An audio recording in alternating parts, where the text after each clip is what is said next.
ইউরোপীয় ফুটবলের রোমাঞ্চকর এক রাত পার করল ফুটবল বিশ্ব।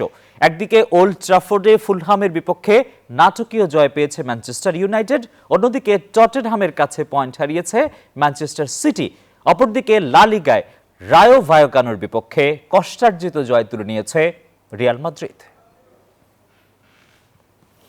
ইংলিশ প্রিমিয়ার লিগে ঘরের মাঠে ফুলহ্যামের বিপক্ষে 3 পয়েন্ট আদায় করে নিয়েছে ম্যানচেস্টার ইউনাইটেড। আক্রমণ পাল্টা আক্রমণের ম্যাচে রেড ডেভিলরা 3-2 ব্যবধানে জয় পায়। ম্যাচের শুরু থেকেই দুই দল আক্রমণাত্মক ফুটবল খেললেও শেষ পর্যন্ত ইউনাইটেডের ফরওয়ার্ডদের দক্ষতায় জয় নিশ্চিত হয়।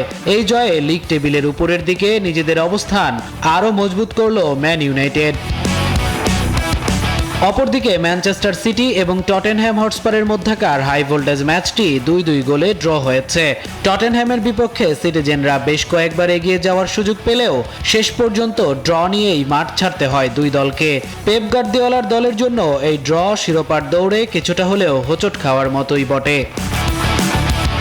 এদিকে স্প্যানিশ লা লিগায় জয়ের ধারা অব্যাহত রেখেছে রিয়াল মাদ্রিদ। যুক্তরাষ্ট্রের 1 নম্বর জিম চেইন গোল্ড জিম এখন আবারও বাংলাদেশে। বসুন্ধরা আবাসিক এলাকা ও বসুন্ধরা সিটি শপিং মলে বার্নাভিউতে রায়ো ভায়োকানোর বিপক্ষে 2-1 ব্যবধানে ঘাম ঝরানো জয় পেয়েছে কার্লো আনচেলত্তির দল। ম্যাচের শেষ দিকে অভিজ্ঞ মিডফিল্ডার এমবাপ্পের নৈপুণ্যে জয়সূচক গোল পায় গ্লাক ডিকোসরা। এই জয়ে লিগ টেবিলের শীর্ষস্থান থেকে মাত্র 1 পয়েন্ট দূরে রয়েছে কার্লো আনচেলত্তির শিষ্যরা।